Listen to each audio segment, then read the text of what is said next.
여러분 안녕하세요. 일주일 동안 다들 별일들 없으셨죠?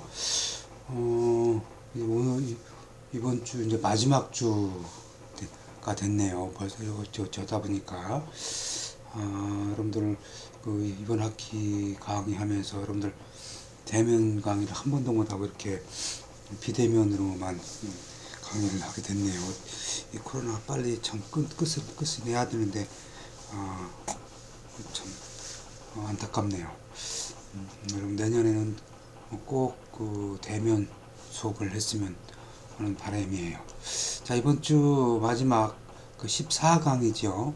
14강 마지막 시간은 도료와 도장공사, 수장공사 그리고 유리 및 창호공사에 대해서 강의하도록 하겠습니다. 자, 이 강의 들어가기 전에 앞서서 이제 마지막 강의다 보니까 이제 기말고사가 다음 주에 이제 기말고사가 예정돼 있죠.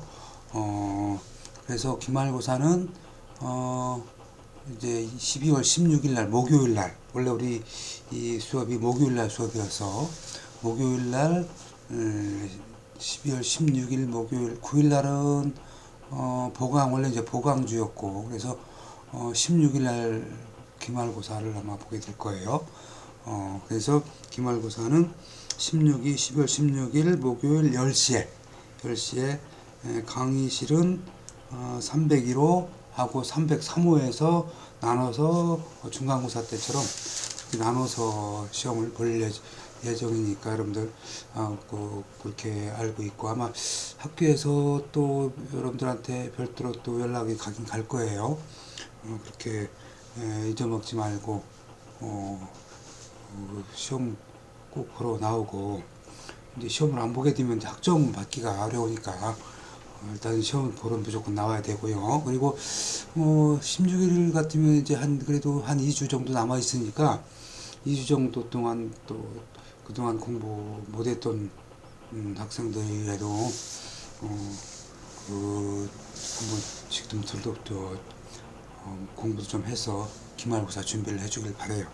기말고사는 지난번하고 마찬가지로 2016년부터 2020년까지 5개년도 건설안전기사 기출문제에서 낼 거예요. 건설안전기사 기출문제에서 그러니까 꼭 이렇게 한 번씩 이렇게 보고 시험 그 건설안전 기출문제를 한 번씩 보고 와서 보면은 뭐다 보고 아마 100점 충분히 맞으리라고 생각을 하니까 한 번씩 꼭 시간적인 여유가 있으니까 한 번씩 꼭 보고 와서 기말고사를 치르길 바래요. 자, 이렇게 해서 이제 그동안 여러분들 한 학기 동안 비대면으로 강의 받느냐고 굉장히 수고들 많이 했는데 자, 마지막 시간 또 수업을 해보도록 합시다. 자, 도료라는 건 뭐야? 도료라는 거는 페인트, 그러니까 그 칠하는 걸 우리가 도료라 그러죠. 칠하는 거를 우리가 도료라 그래요. 페인트 칠.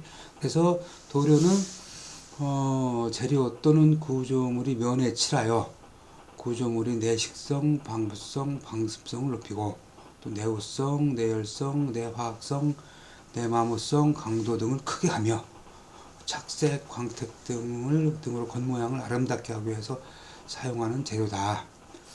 그러니까 페인트 칠을 하는데 페인트 칠을 우리가 일단 보기 좋게 하는 것도 물론 있을 뿐더러 내식성, 방부성 페인트 칠을 함으로써 이렇게 이제 그 녹이 쓴다든가 아니면은 썩는다든가 이런 것들을 차단하는 역할을 하고 있죠.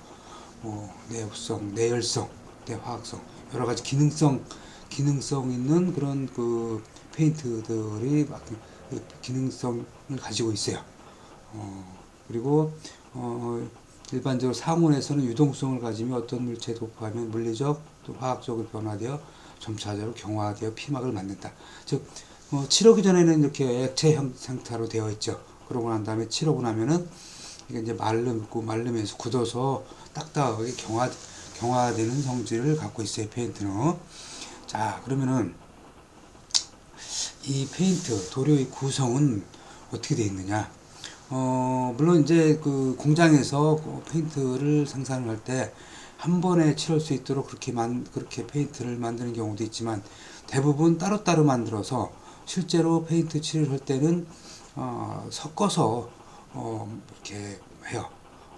안료하고 또 이제 희석 용제나 희석제 이런 걸 가지고 섞어서 페인트 칠을 하게 돼요. 그래서 안료는 착색제, 색깔 있는 그런 광물 또는 유기질이 미분말이고, 그 다음에 체질 안료라고 있는 체질 안료는 불활성으로 작업성을 좋게 하고 도막 두께를 형성한다.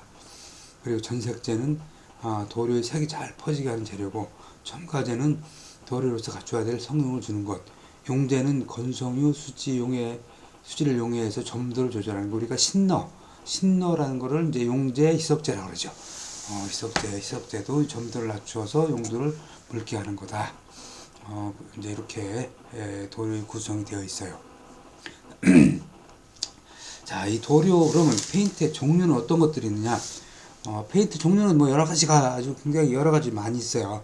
그 중에서 크게 이제 페인트가 있고, 바니쉬가 있고, 합성수지 도료가 있어요. 합성수지 도료, 수지 계통, 뭐 이런 것들이 많이 이제 있는데, 이런 크게 이제 세 가지가 있는데, 페인트로서는 유성 페인트, 뭐 수성 페인트, 유성 페인트는 이제 기름, 이제 석유류하고 섞는 거죠. 그 다음에 수성 페인트는 물하고 섞이는 거, 에나멜 페인트, 특수 페인트가 있고, 바니쉬는 우리가 라카, 니스 이렇게 얘기하는 걸 우리가 바니쉬라고 그래요. 그래서 유성 바니쉬, 휘발성 바니쉬 이렇게 있고, 또 두로지 합성 수지 도료는 우레탄 수지라든가 에폭시 수지, 즉 이런 수지 계통을 우리가 합성 수지 도료다 이렇게 얘기를 하고 있어요. 자, 그러면은 이 페인트 중에서 먼저 수성 페인트에 대해서 좀 알아보겠습니다. 수성 페인트는 이게 말 그대로 물하고 섞어서 칠하는 페인트를 우리가 수성 페인트다 이렇게 얘기를 해요. 안료를 물에 녹여서 섞어서 이제 그걸 칠하는 걸 우리가 수성 페인트다 이렇게 얘기를 해요. 그러다 보니까 광택이 없고, 그 광택이라는 건 반짝반짝 빛나는 광택이 없고, 내구성이 좋지 않아서 주로 습기가 없는 곳에 사용을 해야 돼요. 이게 물하고 섞다 보니까 내구성이 별로 좋지 않다.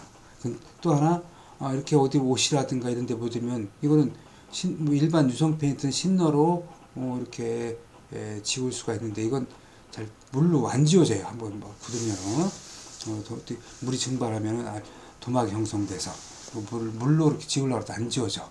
그런 걸 이제 분말 수성 페인트라고 그러고, 수성 페인트, 그 다음에 이제 요즘에는 그 에멀전 페인트가 나와요. 수성 페인트 중에서. 주로 여러분들 아파트에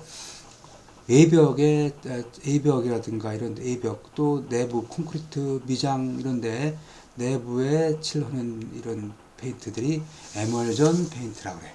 에멀전. 그래서 안료를 건성이나 합성수지, 에멀전을 전색제로 해서 에멀전화한 것으로 물에 풀어 사용한다. 요건 아주 도료의 성능이 우수해서 실내에 실내에도 사용하고 실외에도 사용하고, 그러니까 이거는 콘크리트면이라든가 시멘트 몰탈면에 주로 많이 사용을 해요. 그래서 여러분들 아까 얘기했듯이 아파트 A벽, 아파트 내벽 다 사용을 해요. 이건 뭐 아주 내구성도 좋고 아주 이걸 주로 사용을 해요. 자, 그리고 그 다음에 이제 유성 페인트라는 거는 기름 말 그대로 이제 기름으로 섞은 거, 즉 안료를 보일료로 익힌 것에 건조제하고 피막제 섞어서 만든 것이다. 기름이 신너로 하다 보니까 휘발성이 있다 보니까 건조가 빠르죠. 그리고 이제 광택이 좋고 내마모성이 크다. 여러분들 여러분들 가구에, 여러분들 살고 있는 집에 가구라든가 뭐 이런 데 칠한 게 대부분 다 유성 페인트다. 이렇게 보면 돼요. 유성 페인트는 철부하고 목부에 사용을 해요. 목재하고 철제 부위에. 콘크리트라든가 시멘트 부위에는 유성 페인트가 먹질 않아요.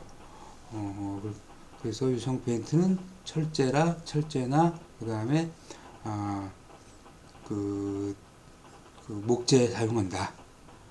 이렇게 그렇게 이해하시면 되겠고, 에나멜 페인트는 저것도 이제 유성인데, 이건 에나멜은 굉장히 두꺼워요. 도막 두께가 두껍고 광택이 잘 나죠.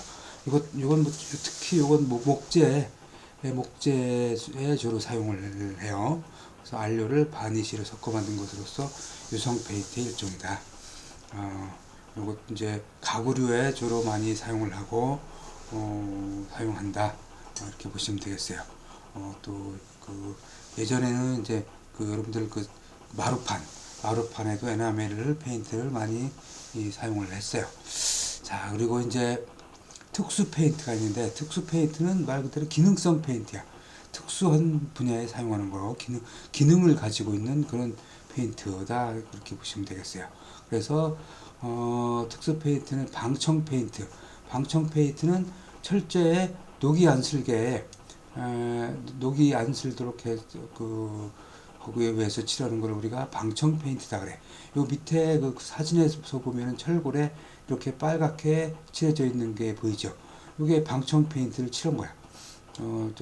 철골이 녹이 안 슬도록, 완전히 안 슬진 않죠.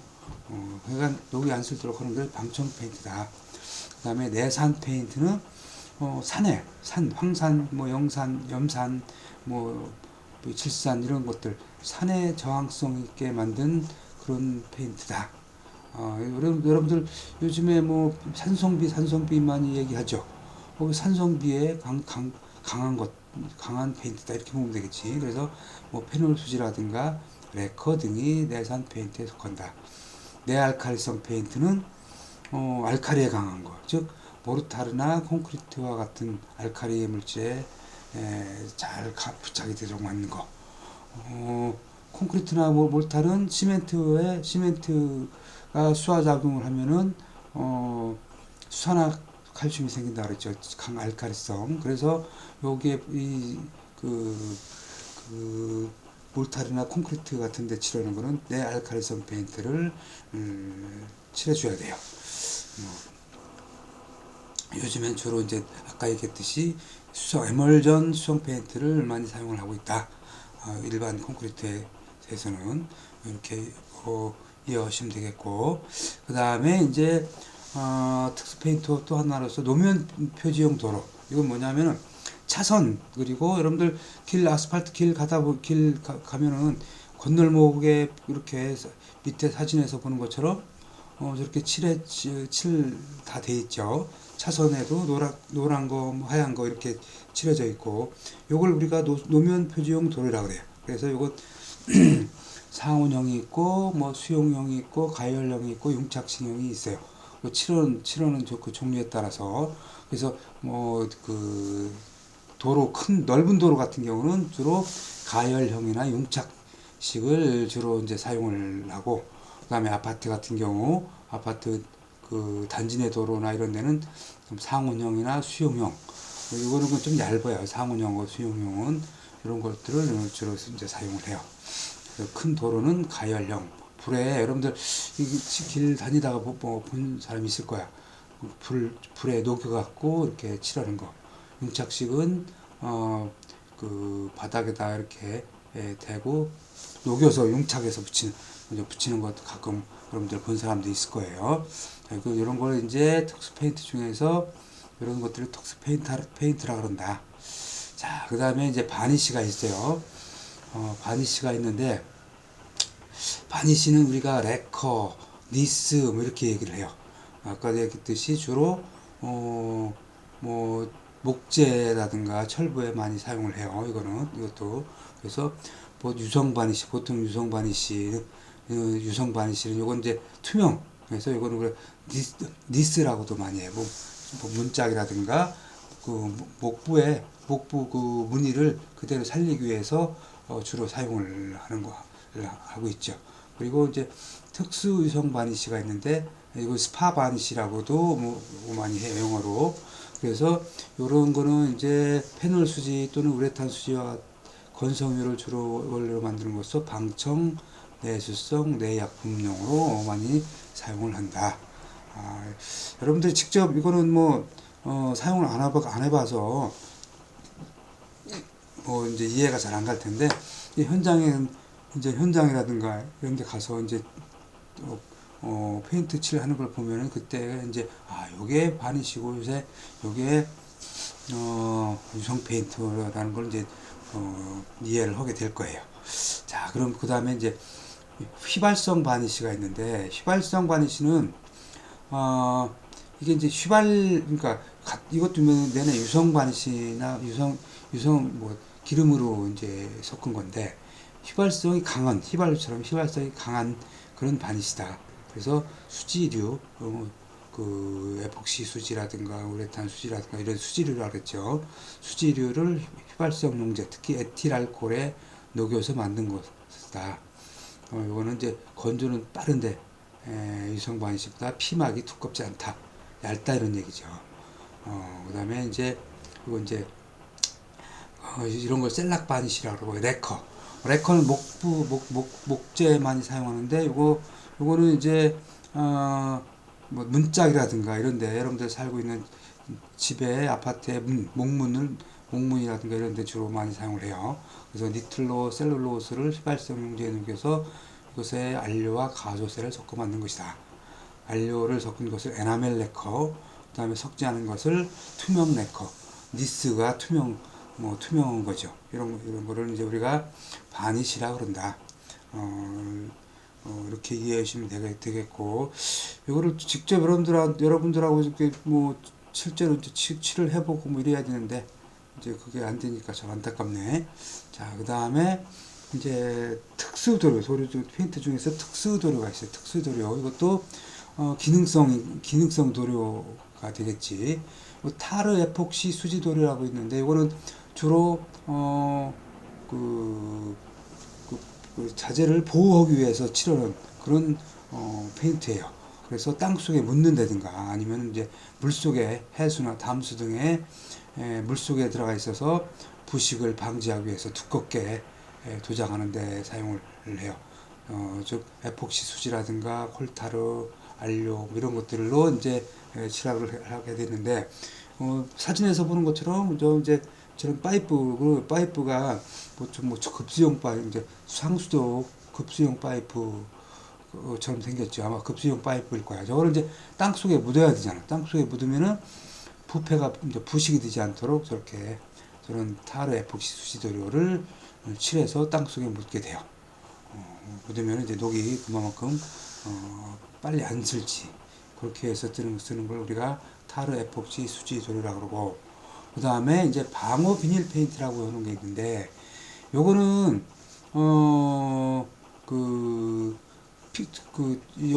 여기에는 이제 때 탄다든가 뭐 이런 경우에 물 한번 이렇게 걸레로 한번 이렇게 쓱 씻어내면은 이런 것들이 싹 지워지는, 깨끗하게. 그러니까 오염을 방지하기 위해서 칠하는 페인트를 우리가 방호 페인트라고 그래. 이런 것들은 이제 주로 낙서 방지 페인트 뭐 그래서 이제 주로 바닥에서 1m 정도 뭐 이렇게 이런 데 칠을 하죠. 그래서 오염이 되는 걸 방지하기 위해서 하는 걸 우리가 방호 페인트라고 그런다. 그리고 이제 기타 이제 합성수지계 도료로서는 이제 폴리우레탄 수지 도료, 우레탄, 그러니까 보통 우레탄 수지 도료 이렇게 해요. 우레탄 수지 도료. 그래서 요거는 이제 약간 좀 그 에폭시 도료는 아주 굉장히 딱딱한데, 요건 약간 덜 딱딱하죠. 그래서 요거는 방수제로도 많이 사용하고 있고, 저렇게 사진에서 보는 것처럼 뭐 이렇게 뭐 병원 바닥이라든가 아니면 공장 바닥 뭐 이런데 바닥에 쓰고, 주로 이제 지붕에 방수 도료로서 많이 또 사용을 해요. 이걸 우리가 폴리우레탄 수지다, 이렇게 얘기하고 있고, 그 다음에 에폭시 수지 도료. 에폭시 수지 도료는 굉장히 딱딱해요. 딱딱하고 콘크리트보다도 이게 오히려 더 딱딱해. 그래서 콘크리트라든가 이런데 이제 주로 주차장, 여러분들 그 아파트라든가 건물 빌딩에 보면은 주차장에 칠해져 있는 이런 도료가 에폭시 수지 도료예요. 그리고 공장에도 이 먼지 안 나게 하기 위해서 공장 바닥 같은데 이렇게 에폭시 수지 도료를 칠하고 그 위에서 뭐 생산 활동을 한다든가 그렇게 해요. 그래서 굉장히 아주 딱딱하고 그러다 보니까 부착성과 내 마모성이 굉장히 좋아서 그런 주차장 바닥, 공장 바닥에 많이 사용한다. 이렇게 이해하시면 되겠어요. 자, 그러면 이제 그 도료에 대해서, 페인트에 대해서 알아봤고, 그러면 이걸 이제 칠하는 도장공사에 대해서 알아봅시다. 도장공사라는 거는 그 건물이라든가 이런 데에다 페인트 칠을 하는 걸 우리가 도장이라고 그러죠. 그 도장공사라 그래. 그래서 도장공사의 목적은 아까 얘기했듯이 방청, 방부, 그다음 이제 녹슬지 않거나 썩지 않게, 그다음 내 약품성 등의 약품에 대해서 그 대응하도록 그렇게 그 건축 재료면을 보호하는 목적이 있고, 그다음에 일단 그 색깔 이렇게 넣어서 이렇게 칠을 하면 굉장히 이쁘죠. 그래서 우리가 얼굴 여자들 얼굴에 화장하듯이 건물에 화장하는 역할을 하는 게 도장공사다, 이렇게 보시면 되겠어요. 자, 그러면 도장 재료로서의 요구 조건은 결국은 페인트의 요구 조건이 되겠죠. 페인트가 어떤 성질이 있어야 되냐? 경화전 성질. 경화전이라는 거는 페인트를 칠하고 난 다음에 마르기 전, 굳기 전에 어떤 성질이 있어야 되냐? 유동성이 있어야 돼. 그래야 칠을 하죠. 액체 상태로 되어 있어야. 그 다음에 저장할 때 안정성이 있어야 돼. 저장하는 동안에 굳어버리면 사용을 못 하죠. 그 다음에 이제 칠을 하고 난 뒤에는 또 이게 이제 굳어야 될 거고, 그러니까 이제 도막이 형성돼야 되겠죠. 도막이라는 건 칠이 어디는 칠해지고 어디는 칠 안 해지고 하면 안 되잖아. 그래서 도막이 몇 미리 또 페인트 두께 몇 미리로 똑바르게 형성이 돼야 돼. 자, 그 다음에 그 요구 조건 중에서 각 목적에 따라서 도료의 선택을 해야 되는데, 먼저 이제 초벌 도장이 있고 재벌 도장, 정벌 도장이 있어요. 이 페인트도 미장하는 것과 마찬가지로. 그래서 초벌 도장은 맨 그 바탕 위에 바로 맨 처음에 칠하는 거. 그러다 보니까 부착성이 우수해야 되고 재료의 보호 성능이 우수한 도를 선정을 해야 되겠죠. 그리고 이제 마지막에 정벌 도장은 외부의 환경에 노출되니까 일단 색감이 좋아, 색상이 잘 나와야 되겠고, 그 다음에 내구성이 좋아야 되겠죠. 외부의 기후라든가 아니면 이런 오래 놔둬서도 변하지 않는 이런 내구성이 좋아야 되겠죠. 그리고 칠했을 때 칠의 도막 두께는 5에서 40mm 마이크로미터 두께가 1의 두께 정도는 나와줘야 된다 이거야. 재료 조건. 그리고 색조는 이건 색깔은 건조 상태라든가 도장 방법, 도장 면적 등에 따라서 선택해서 사용을 할 수 있도록 그렇게 해야 되겠고요. 자, 페인트 도장 재료는 아까 얘기했어요. 유성도료, 천연수지, 합성수지, 여수 이런 것들이 있다 그랬어. 그 다음에 이제 이건 아까 얘기한 걸로 아까 도장 재료에서 얘기했었고, 그 다음에 기타 재료로서 이제 우드 실러와 샌딩 실러, 용재료 바탕 처리되어 있는데, 우드 실러라는 거는 목재 같은 경우 목재에 칠을 하기 전에 바탕에다가 레커를 칠할 경우에 바탕에 한번 칠해주는 게 프라이머처럼, 우리가 이제 프라이머라고도 하기도 해. 샌딩 실러는 이제 목재나 이런 철부에 그 흠이 있을 때 이런데 메꿔주는 이런 걸 우리가 샌딩 실러라고 그러고, 그리고 용재료는 페인트를 이제 섞는 그런 각종 신너류 이런 거를 이제 용재료라고 그러고, 바탕 처리제는 미리 칠을 하기 전에 바탕에 접착하기 위해서, 페인트를 접착시키기 위해서 바탕 처리용으로 프라이머, 바탕 처리용 프라이머라고 그렇게 해요. 자, 그 다음에 그럼 페인트의 작업이 공정은 어떻게 되냐? 여기에 이제 뭐 목재, 철재, 그다음에 콘크리트라든가 뭐 시멘트, 뭐 이런 이제 그런 것도 있겠죠. 목재 같은 경우는 바탕 만들게 하고, 바탕 만들기 목재는 이제 나무니까 거기는 페이퍼라든가 이제 매끈매끈하게 뭐 파인데 이런데 메꿔주고 해서 바탕 만들기를 하고, 그다음에 초벌을 칠해요. 먼저 이제 첫 번째 초벌을 칠하고 난 다음에, 초벌을 칠하고 나면은 그 목재의 바탕에 흠이라든가 이런 것들이 표가 나요. 그러면 그 흠을 이제 퍼티라는 걸 갖고 이렇게 그 흠을 없애주고, 뭐 거기에 이제 또 뭐 우리가 이제 사포라 그러죠. 페이퍼 사포로 한번 이렇게 갈아주고, 그 다음에 이제 중벌을 칠하고 마지막으로 정벌을 칠해요. 철제도 마찬가지고, 철제도 바탕 만들기를 하고 뭐 이렇게 튀어나온 부분, 그 다음에 녹슬은 부분은 미리 이제 다 없애버리고, 그 다음에 이제 도장, 녹막이 도장, 그 방청 도장이라고 아까 재료에서 여러분들한테 소개를 했었죠. 그런 이걸 방청도, 녹막이 도장을 한번 칠을 해. 그 다음에 이제 중벌, 정벌을 하는데, 이것도 마찬가지로 뭐 조금 뭐 찌그러졌다든가 파였다든가 하면은 이제 퍼티로 이제 퍼티 먹임을 하죠. 농막이 도장하고 난 다음에. 자, 그 다음에 그럼 바탕 만들기는 어떻게 하냐? 바탕에 목재나 철재나 뭐 콘크리트 다 마찬가지로 이제 칠을 하기 위한 바탕을 만드는 거니까, 뭐 그 유해 부착물이라든가 뭐 이런 여러 가지 그런 것 칠을 바탕에 안 좋은 것들은 이제 제거를 해야 되겠죠. 콘크리트 같은 경우는 이제 물기가 있으면 물기가 있을 경우에, 습기가 있을 경우에 칠하면은 다 떠버려서 완전히 바짝 말려야 돼요.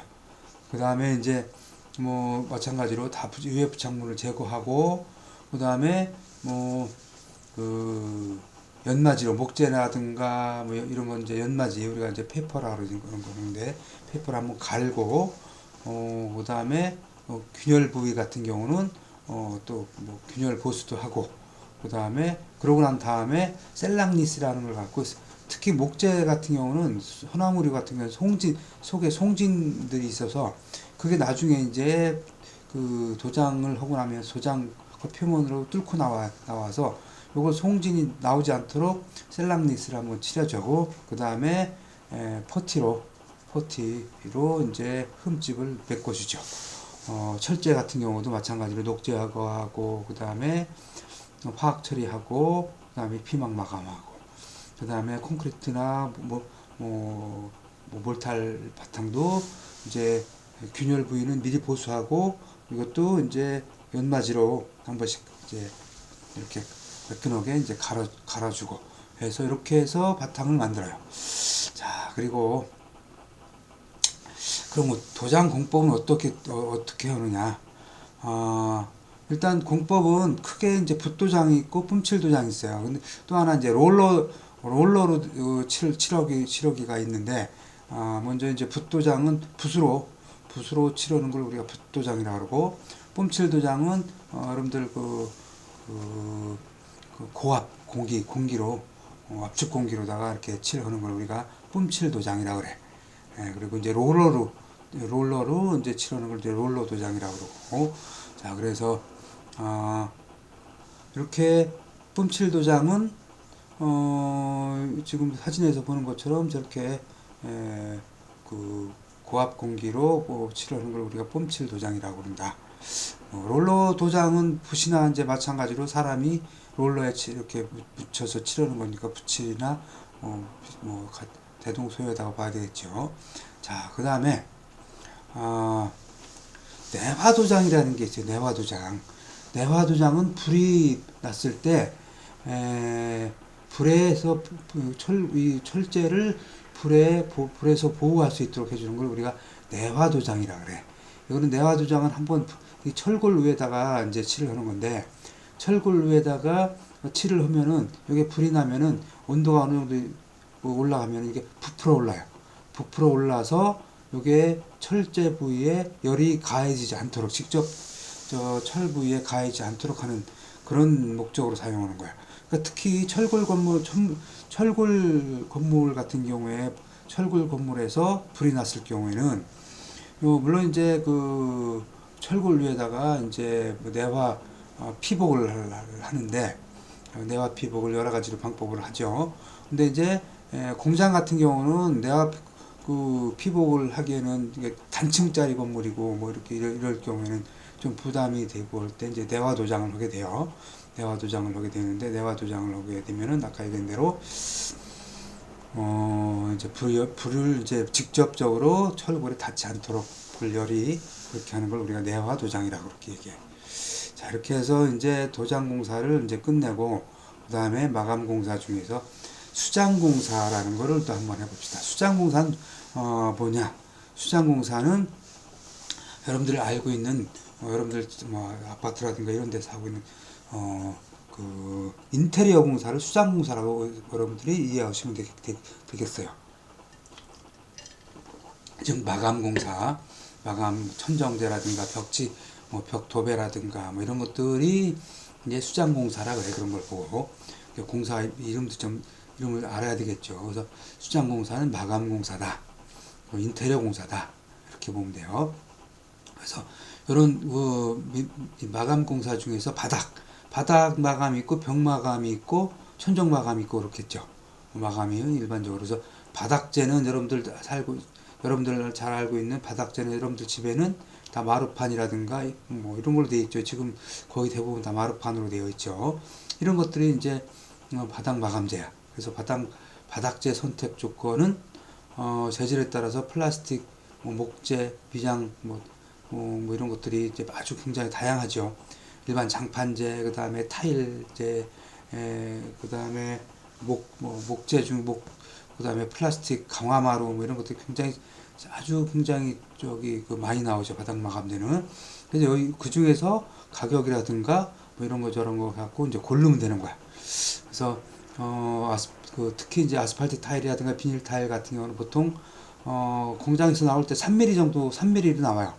그래서 3mm 이상인 것을 사용을 해라. 3mm보다 두께가 얇으면은 바닥에 그 조금이라도 흠이라든가 뭐 이렇게 요철이 있는 부분 그대로 그 카바를 못 해주고 그대로 드러나요. 그래서 보통 바닥재 이런 그 아스팔트 타일이라든가 비닐 타일 사용할 때는 3mm 이상인 것을 사용을 해야 된다. 자, 그러면 시공은 어떻게 하냐? 바닥 마감은 그 다음 보통 바닥 마감은 뭐 깔든가 붙이든가 하죠. 그래서 붙임 바닥재와 붙임 공법. 이제 바닥을 일단은 여기도 이것도 마찬가지로 일반적으로 바닥은 콘크리트라든가 미장을 주로 하죠. 그 다음에 그 위에 바닥 마감재를 하죠. 그래서 이건 충분히 특히 붙임 공법을 할 때는 완전히 그 건조를 시켜야 돼. 이 건조 안 시킨 상태에서 붙임 공법을 하면 떠요. 제대로 안 붙어. 그리고 이제 아까도 얘기했지만 콘크리트라든가 몰탈은 시멘트이기 때문에 알칼리성이라고 그랬죠. 그래서 알칼리성의 강한 접착제를 또 사용을 해야 돼. 그래서 바닥재로서는 이제 뭐 붙임 바닥재로서는 이제 주로 타일 계통이죠. 타일 계통을 주로 많이 붙이고 그다음에 이제 뭐 여러분들 집에서 사용하는 그런 마루판, 그러니까 목재 마루판도 이제 붙임 공법으로 사용을 하게 돼요. 그래서 이거는 이제 목재 플로어링 보드라고 보통 많이 해. 목재 등. 그다음에 무늬목 치장합판, 마루판용 합판 이런 것들이 있다. 이거는 이제 바닥 발음은 이런 그 합성 수직에와 미장 공사가 또 있다. 이렇게 이거 이제 에폭시라든가 우레탄 이런 걸로 그냥 또 끝내는 경우도 있죠. 이런 바닥 붙임제, 여기 이런 걸 붙임 공법이다. 이렇게 얘기하고, 그 다음에 이제 벽지. 그 다음에 이제 붙임이 아니고 그냥 까는 거는 보통 이제 뭐, 요즘 강화마루라 해서 그냥 그 바닥에 안 붙이고 그냥 까는 경우도 있어요. 그거 이제, 그 다음에 장판지 같은 것도 안 붙이고 그냥 깔기도 하지. 자, 그 다음에 이제 벽지 마감 붙임. 이거는 이제 장판 바닥에 이제 여러분들 뭐 이건 뭐 한옥집에 같은데 한옥집에 가면은 바닥에 장판을 이렇게 붙인 걸 봤을 거야. 한지 같은 걸로. 그래서 이거는 초배지를 붙이고 바닥에 그다음에 이제 정배지를 이제 뭐 보통 붙이죠. 그다음에 장판지가 있고, 근데 접착제로서는 이런 벽지 계통은 밀가루 풀이나 쌀가루 풀로 이제 사용을 하죠. 그래서 이제 도배 파는 데 가서 이 풀을 사다가 물에 섞어서 주로 사용을 해요. 자, 그리고 벽지 마감 붙임은 벽에 붙이는 거야. 벽에 벽지 마감 붙임 공법으로서는 이런 온통 풀칠 공법이 있고 갓둘레 풀칠, 이건 또 봉투 붙임이라 그래. 봉투, 여러분들 봉투에 붙일 어떻게 붙여? 한쪽 그 끝 부분만 붙이죠. 안에다가 뭐 넣어야 되니까 이걸 갓둘레 풀칠이라 그래. 벽지도. 그 다음에 한쪽을 풀칠하는 또 비늘 붙임이 있다. 이렇게 그래서 이런 것들이 있다. 그래서 온통 풀칠은 벽지에 전체적으로 다 풀을 칠해서 쫙 벽에 붙이는 거고, 갓둘레 풀칠, 봉투 붙임은 그 도배지에 그 갓에만 풀칠을 해서 붙이는 거예요. 그래서 이건 벙벙 뜨는 거야. 이렇게 가운데는 풀이 벽에 안 붙어서. 그 다음에 한쪽만 풀칠해서 붙이는 거. 이걸 비늘 붙임이라고 합니다. 그 다음에 이제 그러니까 아파트 같은 경우는 보통 온통 풀칠하고 갓둘레 풀칠로 이렇게 해요. 콘크리트 면에는 갓둘레 풀칠하고, 그 다음에 석고보드 면에는 온통 풀칠로 이렇게 한다. 이렇게 보시면 되겠어요. 자, 그 다음에 벽 천장 마감으로서 마감재는 이제 목질개 공사가 있고, 그 다음에 무기질개 공사가 있는데, 목질개는 나무로, 말 그대로 나무로 된 걸 이제 벽에다 붙이는 거죠. 합판이라든가 소매판. 이런 것도 아주 굉장히, 합판 같은 게 벽에다가 합판 이렇게 인테리어 보면은 아주 목재 무늬를 그대로 살려서 이렇게 한 걸 많이 볼 수가 있죠. 그래서 이건 벽에다가 상 대고, 그다음에 이제 우리가 못으로다가 이렇게 해서 깔끔하게 마무리를 하고, 그 위에 칠을 하는 경우도 있고, 아니면 그대로 무늬한 그대로 살려서 하는 경우도 있고. 다 무기질개 공사는 요거는 이제 여러 가지 공장에서 굉장히 판재가 많이 나와요. 이제 일반적으로 석고보드류, 그다음에 섬유 강화 제품류에서 뭐 성면 시멘트판에서 그 인테리어 제품 공사로서 그 공장에서 이 무기질개, 목질개가 아닌 이런 것들이 굉장히 많이 나와서 그걸 갖다가 이제 주로 마감재로 사용을 한다. 이건 뭐 이런 것들은 너무 자재가 많아서 뭐 설명하기가 좀 그렇고, 여러분들 살고 있는 아파트라든가 아니면 뭐 상가 또 이런데 인테리어인데 이런 것들이 이제 주로 사용을 해요. 그래서 이것도 마찬가지로 시공은 숨은 못 받기로 마무리한다는데, 못이 이거는 이제 이걸로 마무리가 되는 경우가 많기 때문에 못이 밖에 튀어나오면은 보기가 흉하잖아요. 그러니까 못이 밖으로 튀어나오지 않도록, 밖에서 보이지 않도록 모서리 같은데 이런데 부분에다가 이렇게 못이 숨겨지도록 그렇게 마무리를 해요. 그다음에 천정이라든가 뭐 이런데 벽에 달대바지를 해서 보통 1.2m 간격으로 단부에 가까이 설치를 한다. 이런 것들은. 자, 그 다음에 이제 유리 및 창호 공사에 대해서 설명을 해드리도록 할게요. 여러분들 뭐 잘 알다시피 유리는 뭐 창문에 설치하는 게 유리죠. 창호는 창문도 창호라 그러고, 그 다음에 현관문, 그 다음에 방문, 문이란 문은 다 이걸 우리가 창호공사다 이렇게 얘기 돼요. 그래서 먼저 이제 유리를 한번 봅시다. 유리는 여러분들 잘 아시다시피 규사라든가 이런 걸 갖고 녹여서 만든 게 유리예요. 그래서 산성 산화물과 임기성 산화물 배합해서 1350에서 1500도씨 고온에서 이걸 녹여서 판판하게 만들어서 만든 게 유리다. 유리는 그래서 이렇게 온도가 높아지면 유리가 이제 녹죠. 그래서 우리가 유리 그릇 만들고 많이 이러잖아. 유리를 굉장히 녹여갖고 그걸 이제 그 형틀에 넣는다든가 또 이렇게 해서 유리 그릇을 만들죠. 그 유리를 이제 판유리로 건축재로서 쓸 때는 이렇게 그 유리 공장에서 판판하게 판유리를 만들어 가지고 그걸 가지고 이제 가공해서 건물에서 뭐 복층유리도 만들고 강화유리도 만들고 가공해서 사용을 하게 돼요. 그래서 일반 유리 공장에서는 먼저 판유리를 만들어요. 판유리를 만들어서 이제 가공 공장에 와서 가공을 하는 거야. 그래서 유리공사는 이제 계구부라든가 창호 등에 판유리 끼우는 게 있고, 여러분들 유리블록이라고 이제 유리로 된 블록이 있어요. 이건 이제 뭐 호텔이라든가 뭐 이런 데 가면 이제 유리블록으로 이제 시공한 부분도 있는데, 그걸 이제 우리가 유리블록이라고 그래요. 근데 사진을 넣어줄 걸 안 넣어줬구나. 그 다음에 이제 바닥으로 사용되는 데크글라스. 이거는 뭐 유리를 바닥에 깔은 거죠.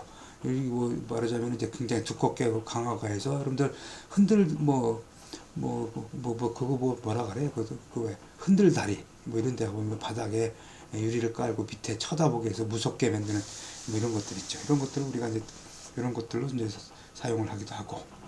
그래서 이런 유리는 어떻게 설치하느냐? 샤시에 이제 끼우거나 가스켓을 이용해서 벽체에 직접 끼우는 경우도 있고, 철물을 이용해서 건물에 직접 이제 부착을 시키죠. 그래서 실리콘에다가 고정을 해서 이렇게 사용하기도 하죠. 일반적으로 샤시, 우리가 알루미늄 샤시라든가 플라스틱 샤시에 이렇게 끼워서 거기에 이제 실리콘으로 고정을 하죠. 근데 또 실리콘 대신에 가스켓을 사용해서 직접 끼우기도 하고 있어요. 이렇게 시공을 한다.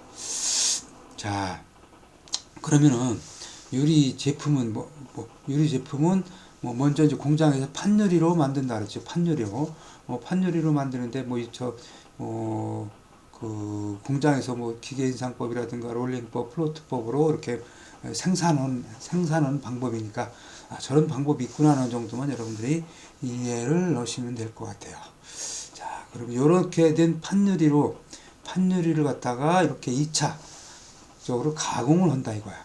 가공을 하는데 요건 이제 그 2차 공장에 가서 자르기도 하고 구멍도 뚫기도 하고 모서리에도 다치지 않도록 모서리 가공을 하죠. 그래서 이렇게 해서 하고 그 다음에 기능을 이제 더 좋게 하기 위해서 우리가 이제 강화유리, 여러분들 현관에 보면은 유리 도화가 있을 거야. 현관문 유리로 된 거, 이걸 우리가 강화유리라고 그래. 이걸 판유리를 갖다가 강화시킨 거야. 강화시켜서 웬만한 힘으로는 깨지지 않도록 한 거예요. 그래서 여러분들 이제 그걸 유리로 한 거야. 그래서 밑에 보면 사진에서 보면은 강화유리 난간이 되어 있죠. 저런 데 많이 돼요. 백화점이라든가 뭐 이런 데 가면 저런 거 많이 있죠. 저 유리를 강화시킨 거예요. 그냥 판유리를 갖다가 공장에서 강화시켜서 저렇게 구멍 뚫어서 저렇게 고정할 수 있게 만들고, 그 다음에 모서리도 이제 가로내서 사람들이 손이라든가 이런데 다치지 않도록 이렇게 한 거야. 그 다음에 이제 그 접합유리라고 그래서 사진에 우측에 보면은 그 판유리와 판유리 사이에 그 필름을 넣고 접합을 시킨 거예요. 그럼 저렇게 되면 어떻게 되겠어? 깨져도 왕창 쏟아지질 않아. 접합유리 같은 경우. 주로 이제 접합유리는 그래서 이제 그 사람이 이제 깨쳤을 때 사람한테 피해가 안 가도록 하는 데 주로 사용을 해요. 예전에 이제 자동차 유리도 저는 접합 유리를 사용을 했는데 지금은 접합 유리가 아니고 자동차는 대부분 강화 유리를 사용을 하죠. 특히 이제 저 자동차 유리는 한번 이렇게 깨지면 왕창 쏟아지게 사람이 안 다치도록 이렇게 하는 그렇게 하죠. 그다음에 복층 유리는 우리가 페어그레스라고 그러죠. 페어그레스라고 그래서 이거는 이제 그 일반 주택 같은데 단열을 목적으로 사용을 하고 있고, 그다음에 이제 표면 가공은 표면에 이렇게 맑은 유리를 갖다가 표면에 가공을 해서 거기다 이제 뭐 그림도 그려놓고 뭐 해서 잘 밖에서 잘 안 보이게끔 이쁘게 또 만들기도 하고, 곡면은 이제 판판한 판유리를 이렇게 휘어지게 이제 뭐 둥그렇게 이렇게 만드는 거를 우리가 곡면 가공이라 그래. 저렇게 이제 판유리를 갖다가 2차 공장에서 저렇게 가공을 하게 돼요. 자, 그러면 지금 여기서 보는 것들 제일 많이 사용을 하는 것들이 이 복층유리, 페어그레스라고 하는 거를 현재 제일 많이 사용을 해요. 여기서 보면은 일반 판유리 두 개가 있고 가운데에 건조공기층이라고 해서 공기를 건조시킨 상태에서 건조시킨 공기를 넣기도 하고, 저기다가 이제 뭐 질소도 넣기도 하고, 그 다음에 뭐 알곤 가스도 넣기도 하고 그래요. 그거는 이제 저기에 이제 가스 공기라든가 뭐 질소, 알곤 가스 종류별로 열 관율이 좀 틀려서 그거에 따라서 이제 바꿔 넣기도 해요. 저기 보면은 옆에 그 그림에서 보면은 복층유리 뭐 6CL, 12A, 6CL 이런 식으로 되어 있죠. 저 밑에 보면 2.7W per 메타제곱 K 해서 뭐 이제 열 관율이 이렇게 된다 이거야. 그래서 단판 유리는 열 관율이 굉장히 높죠. 5.8W per 메타제곱 K니까, 즉 1제곱미터에 5.8W의 열이 통과한다 이런 의미고, 2.7W는 2.7W의 열이 통과한다는 의미니까 열이 그만큼 복층유리가 열 통과율이 적다는 얘기죠. 그만큼 단열 성능이 좋다는 얘기야. 그래서 우리가 페어그레스를 사용을 해요. 그래서 특히 이제 왜 건조 공기층을 넣는 이유는, 여기 이제 그 건조 공기가 아니고 일반 뭐 습기가 들어가 있을 경우에는 그 유리 안 표면에 습기가 차는 경우가 있어요. 그래서 건조 공기층을 넣는다. 이런 페어그레스에는 이렇게 이제 또 이 그것도 이제 흡습제까지 넣어서 이 안에 있는 공기의 습기를 빨아들일 수 있도록 그렇게 하고 있어요. 자, 그러면 이제 유리공사는 시공을 어떻게 하느냐? 시공은 뭐 보통 이제 시공은 뭐 미리 이제 설계 도면이라든가 뭐 이런 걸 보고 이제 공장에서 유리를 이제 만들어야 되겠죠. 유리를 이제 뭐 자르기도 하고 가공도 하고 해야 되기 때문에 보통 이제 유리 같은 경우는 실측이라는 걸 해요. 유리창에 거기서 실제로 끼워야 될 부분에서, 물론 설계 도면 갖고도 되겠지만 실제로 와서 나중에 조금이라도 안 맞으면 못 쓰는 거야. 유리는 깨버려야 돼. 그렇기 때문에 실제로 현장에 와서 정확하게 실제로 실측을 해요. 실측을 해서 이제 정확하게 실측을 해서 약간 이제 여유 있게 좀 그렇게 해서 하죠. 그래서 공장에서 다 만들어 와요. 만들어 와서 현장에서 이제 여러분들 유리 싣고 다니는 차 봤을 거야. 세워서 주로 싣고 오죠. 그래서 현장에 이제 세워서 보관을 해. 그러니까 유리하고 바로 부딪히면 깨지려고 했기 때문에 유리 사이에 완충제를 넣어서 세워서 보관을 해요. 그래서 보통 이제 판유리를 사용할 때는 현장에서 자르기도 하는데, 일반적으로 판유리는 뭐 많이 안 쓰니까 대부분 다 공장에서 가공을 해온다. 근데 이제 현장에서 자를 때는 약간 1mm 내서 2mm 정도 짧게 절단해 이렇게 딱 들어가겠죠. 그래서 실리콘으로 이렇게 고정을 하니까. 그리고 이제 특히 이제 유리 중에서 망임유리라는 게 있어요. 망임유리는 유리 속에 철망이 들어가 있는 유리가 있어. 주로 요거는 이것도 마찬가지로 화재가 발생하면 유리가 깨져서 옆에로 화재가 확산될 우려가 있는데, 이게 이제 깨져도 그 안에 철망이 들어있기 때문에 이게 깨져도 유리가 깨져도 이렇게 쏟아지질 않아요. 쏟아지지 않아요. 일반 그 접착유리 같은 경우는 뭐 그 유리 사이에다가 그 비닐처럼 수지로 넣은 거는 열 때문에 녹지만 이거는 뭐 와이어 쇠로 된 그 망이 들어가기 때문에 화재가 발생해도 녹지 않죠. 그래서 이런 걸 우리가 망임유리라 그래.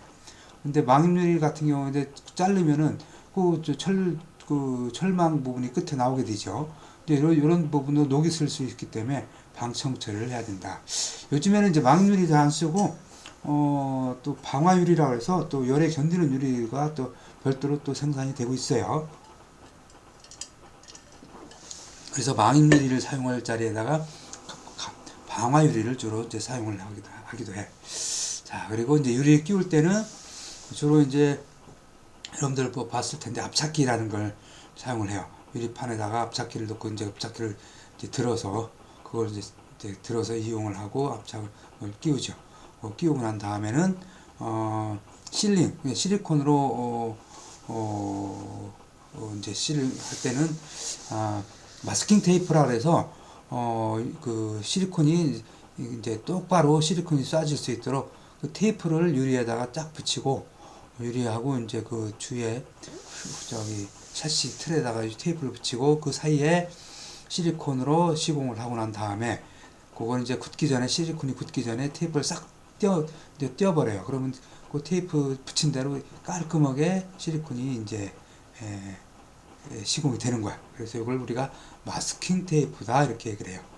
마스킹 테이프다. 그럼 깔끔하게 나오죠. 여러분들 집에 가서 한번 유리 그 샤시하고 유리 사이를 한번 봐봐. 그러고 난 다음에 이제 보양을 해야 되겠죠. 보양이라는 건 사람들이 유리는 이제 맑은 유리다 보니까 잘못하면 이게 유리 껴졌는지 안 껴졌는지 모르는 상태에서 다니다가 유리를 깨먹을 수가 있으니까 이런 것들. 그 다음에 그 실링제 같은 경우는 이제 딱 굳기 전에 오염물질이 침투하지 않도록 이렇게 하고. 그래서 이제 보통 유리에는 테이프로 유리면에다가 X자로 다 이렇게 붙여서 여기 유리가 시공돼 있다 하는 거를 이렇게 알려주기도 하고 그래요. 이렇게 보양을 해야 돼. 자, 그 다음에 이제 그 실링제, 부정형 실링제 고정법이 있고 정형 실링제 고정법이 있다. 이제 부정형 실링제 고정법은 금속, 플라스틱, 나무 등 U자형 홈 또는 누름대 고정용 홈에 유리를 넣고 탄성 실링제를, 그러니까 우리가 얘기하는 그 실리콘으로 쌓아서 고정하는 방법을 우리가 부정형 실링제 고정법이라고 얘기해. 그래서 이제 저런 요 그림에서 보는 것처럼 세팅 블록이라고 해서 유리 밑에다가 요거 고무로 된 이런 블록을 이렇게 중간중간에 넣고 여기에 이제 올려놔요. 여기 바로 여기 이제 그 샤시에다 올려놓게 되면은 이 금속재하고 유리하고 막 부딪히니까 잘 깨질 우려가 있으니까 이렇게 완충제를 넣는 거야. 완충제를 넣고 요 사이, 그러니까 샤시하고 샤시 사이에 이제 백업제라는 걸 넣고 그다음에 실링제를 사용을 해. 요 실링제는 이면 접착을 해야 돼요. 이면 접착이라는 건 무슨 얘기냐면 요 실링돼 있으면 여기 이제 백업제는 우리가 접착을 안 봐. 그래서 여기 그 샤시하고 면하고 유리면하고 두 면만 접착이 돼야지. 요 3면 접착하든가 하면 여기 나중에 수명이 얼마 안 가서 망가져요. 실링제는. 그래서 요 백업제가 반드시 들어가 줘야 돼. 이런 유리에는 유리 끼우개는 이제 그다음에 이제 정형 실링제는 아까 얘기했듯이 가스켓 종류를 우리가 정형 실링제다 이렇게 얘기를 해. 가스켓. 이거는 이제 유리에 이제 고무라든가 이런 그런 걸로 된 가스켓이 끼워져 있어서 그냥 거기다가 유리를 다 끼우기만 하면 돼요.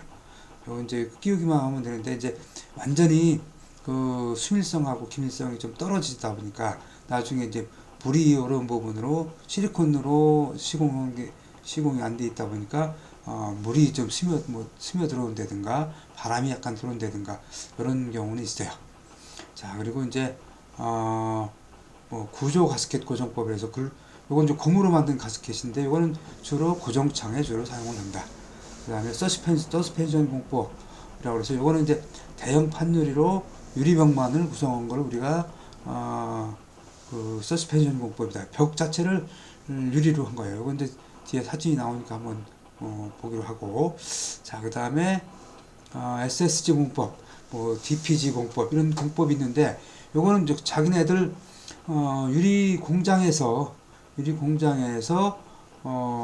지네들이 이제 구조적으로 이렇게 만든 것들이에요. 그래서 구조용 실링제로 유리판을 지지하는 공법이다. SSG 공법 같은 경우는. 그 다음에 DPG 공법은 유리에 구멍을 뚫어서 이렇게 한 거다. 그러니까 이제 각 유리 공장에서 자기네들이 또 공법을 만들면은 또 그런 또 공법이 되는 거야. 그래서 요건 SSG 공법이 뭐고, DPG 공법이 뭐고. 그러니까 용어, 요런 건 굳이 이제 정확히 할 필요는 없지만, 요런 것들이 유리 시공법이 이런 것들이 있지. 이 정도만 알면 될 것 같아. 자, 그래서 SSG 공법은 뭐냐면, 이렇게 유리면하고, 여기 샤시에다가 이렇게 붙여서, 이렇게 백업재를 넣고 방수용 그러니까 실리콘으로 이렇게 붙인 거예요. 이건, 홈이 없는 거죠. 홈이 없이 이 시공을 한 걸 우리가 SSG 공법이라고 그러고, 아니면 또 요 뒤에다가 유리끼리만 이렇게, 이것도 유리예요. 유리를 구조체로 해서 이렇게 한 거를 또 볼 수가 있어요. 이건 보통 호텔이라든가 일반 큰 건물 1층 같은 데 가면 이렇게도 많이 시공이 되어 있는 걸 볼 수가 있어요. 이런 걸 SSG 공법이라고 한다. 그리고 이제 DPG 공법 같은 건 이 사진에서 보는 것처럼 유리에다 구멍을 뚫어가지고 요걸 이제 요런 구조, 서로 구멍과 구멍을 연결해서 이렇게 고정을 시킨 걸 우리가 DPG 공법이라고 하는데, 이것도 마찬가지로 이쪽에 보면은 이렇게 뒤에다가 이렇게 유리로 구조체로 이렇게 되어 있죠. 이런 것들을 DPG 공법이라고 한다. 자, 그리고 이제 그 다음에 이제 창호에 대해서 알아보도록 합시다. 창호, 이건 이제 창문하고 도화 이런 것들을 우리가 이제 창호라고 한다 그랬어요. 그래서 창호는 사람이나 동물이 통행하거나 물건의 반입, 반출, 채광, 시야 확보, 환기, 배연, 차음, 단열 등을 위해 건물의 계급에 설치된 부재. 그러니까 문이란 얘기죠. 기능에 따라서 출입구, 이거 현관문이라든가 이런 출입구, 방문. 그 다음에 창용은 이제 윈도우, 영어로 윈도우죠. 창호도 있고. 그 다음에 구획용 창호가 있어요. 구획용 창호는 칸을 막기 위해서 설치한 창호. 이걸 우리가 구획용 창호다. 그리고 재질은 이제 목재, 나무 창이죠. 그 다음에 강재, 알루미늄, 합성수지, 우리가 플라스틱 창호, 그러니까 하이샷이라고 하는 것들이 대부분 합성수지고, 스테인레스로도 만든, 이런 스테인레스로도 이제 만든 창호를 스테인레스 창호라고 한다. 자, 그 다음에 이제 이런 창호의 요거들은 기본적인 성질은 문이니까 반드시 잠금장치를 할 수가 있어야 되겠죠. 현관문이 잠금장치가 안 되어 있으면 안 되겠죠. 그 다음에 튼튼하면서 가볍고 장기간 사용해도 변형이 없을 것. 이게 문을 열고 닫고 할 때 아주 가볍게 열고 닫혀야 되고 오랫동안 사용해도 변형이 없어야 되겠고요. 그 다음에 차음성, 외부에서 시끄러운 소음이라든가 이런 걸 차단을 해줘야 되겠고, 프라이버시 확보가 가능하고, 그 다음에 햇빛이 당연히 들어야 되겠고요. 그 다음 환기성, 단열 효과도 있어야 되겠고, 또 무엇보다도 디자인이 좋고 조작이 간편해야 되겠다. 이런 창호는. 자, 그 다음에 이제 이런 창호 공사 준비는 마찬가지로 이제 여러 가지 도면이라든가 이런 걸 이제 검토를 해서 제조업체에다 맡겨야 되는데, 제조업체에서 제대로 제조를 할 수 있는지를 검토를 하고, 그 다음에 이제 각종 창호의 시방과 요구 성능을 검토를 하고, 방화문이냐, 그러니까 화재를 방지하기 위한 방화문이냐, 배연창이라는 건 뭐냐면은 화재가 났을 때 연기를 밖으로 그래야 이제 배출시키기 위한 창호냐, 이런 것들 확인해서 그런 기능이 이제 발휘가 돼야 되겠죠. 그리고 이제 공정계획 수립 시 연관되는 각각의 공사의 지장을 초래하지 않도록 하고, 그 다음에 가설계획 수립 시 반입, 창호 시공하기 위해서 반입하고 운반, 양중, 보관에 관한 사항을 미리 검토를 해야 된다. 자, 그리고, 이제, 그 다음에 시공도를 작성을 해야 되죠. 시공도는 착공 후에 제작 및 설치를 위한 기준이 된다.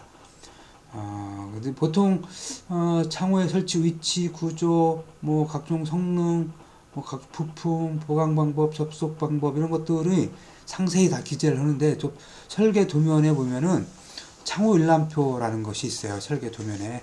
그래서 창호 일람표에 그 위치, 그 다음에 부호, 여러 그 각종 그 상세한 내용들이 다 거기에 창호 일람표에 기록이 되어 있어요. 정리를 되어 있어요. 자, 그 다음에 이제 그러면 창호는 창호 종류에 따라서 목재 창호가 있고, 그 다음에 뭐 철제 이런 것도 있다 그랬죠. 그래서 목재는 나무로 된 창호, 나무로 된 창호인데, 뭐 이거는 이제 그 그림에 나와 있는 거는 방문 문짝이네. 그래서 이거는 창호용 목재는 함수율이 18% 이하인 것을 사용해야 된다.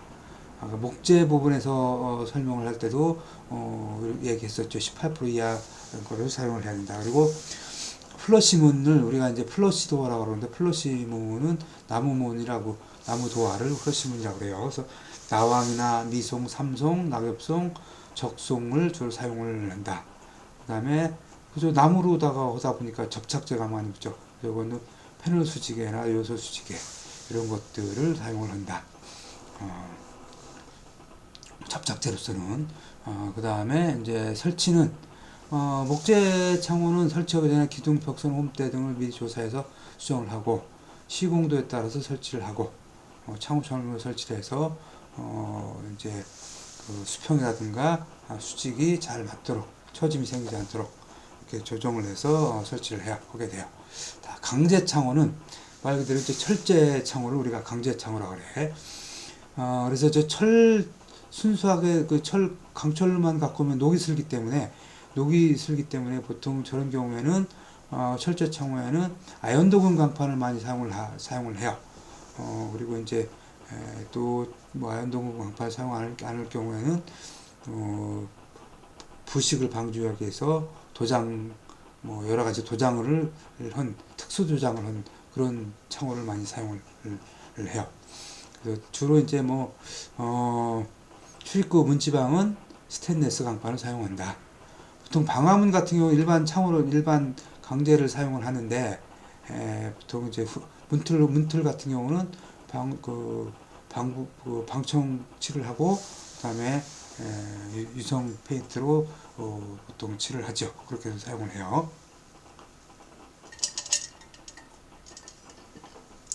설치는 이제 프레임을 이제 문틀을 먼저 세우고, 강제 창호는 보통 나중 세우기를 해요. 먼저 세우기는 거푸집 조립하기 전에 뭐 세우고 난 다음에 콘크리트 타설하는 방법인데, 저렇게는 보통 안 하고, 콘크리트를 타설하고 난 다음에 창호 부위를 이제 뚫어놨다가 거기에다가 이제 나중에 세우는 방법을 많이 해요.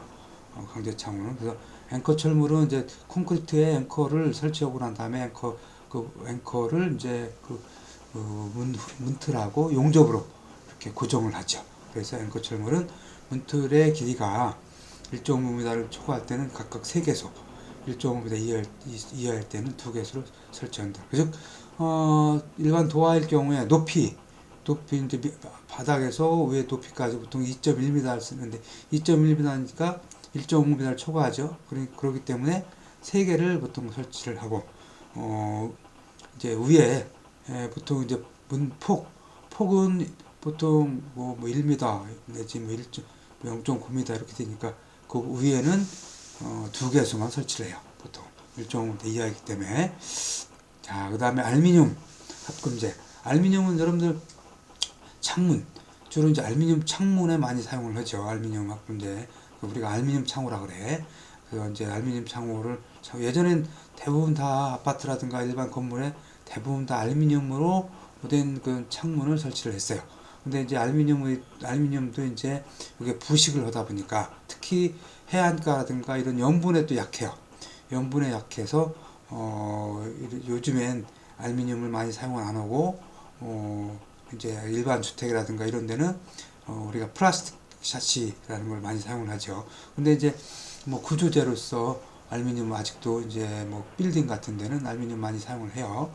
이런 걸 이제 우리가 알루미늄 창호라고 하고, 알루미늄 보통 공장에서 알루미늄 샤시를 이렇게 만들어서 좀 이제 사용을 하죠.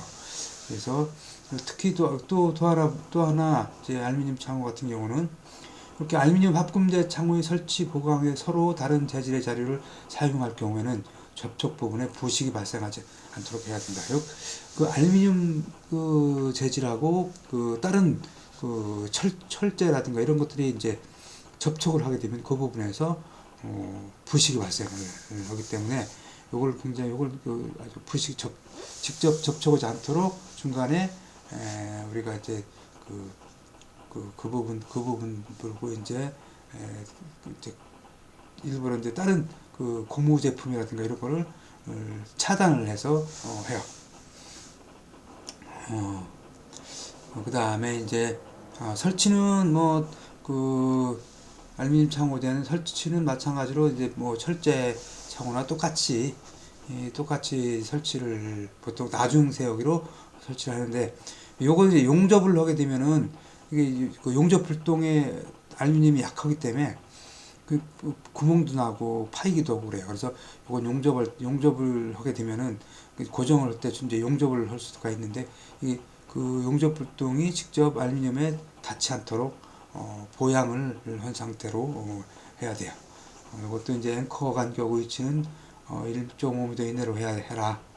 이렇게 그 다음에 한 변의 길이가 1.2m 이상일 경우에는 50cm 간격으로 등분해서 해라. 이렇게 그 다음에 창호가 고정되면은 고인목을 제거하고, 그 고인목이라는 건 나무로 쓰니까 이제 그런 부분들이 제거를 안 하게 되면은 썩고 누수가 될 우려가 있으니까 제거해서 모르타를 충진을 해줘야 돼요. 자, 그 다음에 이제 합성수지는 뭐라고 했어요? 플라스틱 을 우리가 합성수지라고 한다 그랬죠. 그래서 하이샤시 계통, 여러분들 아파트에 설치되어 있는 이런 합성수지 아주 굉장히 좋은 재료죠. 열 전도율도 낮고 기밀성도 우수하고, 그러니까 밖에서 바람도 안 들어오고 일반 소음도 차단하고, 그다음에 이제 대부분 다 복층유리와 같이 시공해서 단열 효과가 굉장히 높죠. 아주 대부분 다 요즘에는 요 합성수지 창호를 사용을 하죠. 특히 공동주택에서는.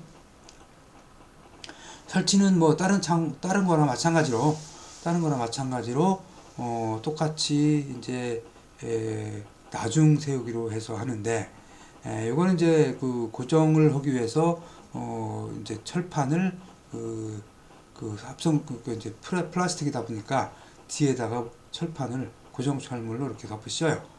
고정철물 고정을 해서 그걸 이제 콘크리트라든가 이런데 고정을 해서 시공을 하죠. 그래서 고정철물은 창호틀 길이가 1m 이하일 때는 양쪽 두 개소를 부착하고 1m 이상일 때는 50cm마다 한 개씩 추가해서 설치한다. 뭐 대부분 다 시공은 거의 비슷해요. 그 다음에 이제 강제 셔터도 우리가 이제 이렇게 구이 거는 데 쓰는 것도 이것도 창호에 들어가요. 여러분들 뭐 보면 셔터 많이 봤죠. 뭐 상가 같은 데 가면 이렇게 상가 문 닫으면 이렇게 셔터 내리고 그런 것들을 지금 그 사진에서 보는 거는 우리가 이제 방화 셔터라고 해서 방화 구획상에 이렇게 방화 셔터를 설치를 해요. 방화 셔터는 화재가 발생했을 때 저 화재가 그 방화 구획 그 바깥쪽으로 확산되지 않도록 이렇게 방화 셔터로 화재가 발생하면 저절로 저렇게 셔터가 내려오는 거야. 내려와서 화재를 차단해 주는 역할을 하는 거를 방화 셔터라고 해요. 그래서 저런 셔터는 비교적 큰 계급을 막을 때 사용한다. 그래서 설치 목적에 따라서 개폐 방식에 따라서 구동 방식에 따라서 이렇게 분류를 한다. 그런데 이거는 이제 셔터는 이제 말아서 올리죠. 그렇기 때문에 처지지 않도록 하는 게 가장 중요하다. 그래서 셔터 내부 폭의 200분의 1 이하인 것을 해야 된다. 중앙부 처지지 않도록. 자, 그렇게 해야 되고, 셔터는 뭐 설치도 마찬가지로 이거는 구조물을 위해 이제 앙카를 박아서 용접을 해서 보통 그렇게 시공을 해요. 자, 그 다음에 이제 또 하나 이제 특수 창호. 그러니까 아까 제가 설명을 해드렸는데 강화도화라고 그랬죠. 강화유리문. 보통 뭐 건물 현관에 보면 저런 강화유리로 되어 있죠. 유리를 공장에서 2차 가공 강화해서 한 걸 우리가 강화유리라고 그랬어요. 그래서 보통 10mm라든가 12mm 두꺼운 유리로 사용을 해요. 뭐 이런 유리 두께가 굉장히 두꺼운 거를 알 수가 있을 거예요. 그래서 저거는 그 미리 강화하기 전에 그 규격에 맞춰서 잘라서 자른 그 유리를 가지고 강화를 해요. 그렇기 때문에 저거는 강화한 다음에는 자를 수가 없어요. 자르게 되면 깨져버려. 그래서 이건 반드시 정확히 그 실측을 해서 공장에 가서 가공을 해다가 저렇게 현장에서는 조립만 해요. 저렇게. 그 다음에 이제 그 자동문. 여러분들 요즘에 센서로 딱 그 사람 지나가면 바로 열리고 뭐 닫히고 하죠. 이것도 이제 저 강화유리로다가 저렇게 만드는 거야. 특히 이제 자동문 같은 경우는 연속 개폐 기능 및 출입자 수에 따라서 열림 범위, 개폐 속도, 개방 시간 등이 조정이 센서로 다 가능해야 되겠죠. 사람이 지나갈 때는 아니면 뭐 지나가고 있을 때는 계속 열려 있다든가 이렇게. 그 다음에 정전 시에 전기로 열고 닫고 하는 건데 전기가 정전이 되면은 다 문이 닫혀 있는 문을 못 열면 안 되잖아요. 그래서 정전 시에는 손으로 열릴 수 있어야 된다.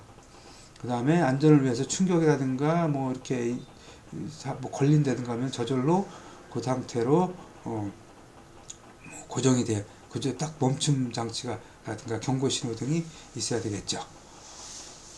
이런 자동문의 작동, 문 조작기를 작동하기 마이크로웨이브 스퀘어와 통행이 완전히 통화할 때까지 문이 닫히지 않게 하는 수평적 포토제를 보호하는 그런 동작 감지 통제 시스템으로 하고 있다. 이렇게 이해하시면 되겠고. 그 다음에 이제 또 하나. 요즘에 많이 사용을 하고 있죠. 아파트라든가 건물에 시스템 창호라는 걸 많이 사용해요. 시스템은 두 가지 방식을 복합해서 사용하는 거. 이제 창문은 그러니까 주로 이제 미석이가 있고 여닫이가 있고 그렇죠. 근데 이제 여러분들 아파트 같은 경우 시스템 창호로 설치하면은 특히 단독주택도 시스템 창호를 많이 사용하지만 요즘에 아파트 리모델링 하면서 시스템 창호를 많이 설치를 하죠. 앞으로 뭐 이건 밀기도 하고 당기기도 하고 뭐 이런 방식이야. 그래서 틸트 앤 턴 방식. 주로 창문에 적용되는 방식이라서 젖혔다가 또 여닫이를 복합해서 사용한다든가. 뭐 예를 들어서 비가 올 때 창문을 열어야 되는데 이걸 다 열어놓으면 비가 안으로 튀니까 어떻게 약간만 젖혀놓는다든가 이렇게 그렇게 사용할 수 있도록 그렇게 하죠. 그 다음에 슬라이딩이라든가 틸트하고 같이 할 수 있는 주로 거실이라든가 테라스창 같이 큰 창호에 사용되는 방식이다. 젖힘식과 미석이식을 복합해서 젖힘식은 이렇게 젖히기 있고 미석이는 이제 미석이를 틸트 앤 턴 방식은 이제 젖히기도 하고 이렇게 도화처럼 여닫이도 할 수 있고 이런 방식이고 슬라이딩 앤 틸트 방식은 이렇게 미석이로 열기도 하고 젖히기도 하는 그런 방식이다. 여기 사진 보면 이렇게 여러분들 이해가 갈 거예요. 여기서 보면 틸트 앤 슬라이드 방식이라서 틸트는 이렇게 젖혔어. 그 다음에 이거는 이쪽 이렇게 밀기도 해. 이렇게 밀기도 하고 이렇게 젖히기도 하고. 틸트 앤 턴 방식은 이렇게 이렇게 젖히기도 하고 이거 돌리기도 해. 이것처럼 이렇게 이중으로 하는 이런 방식을 우리가 특수 창호라고 한다. 자, 이렇게 해서 마지막으로 이제 마감 공사까지 간단하게 설명을 해 드렸어요.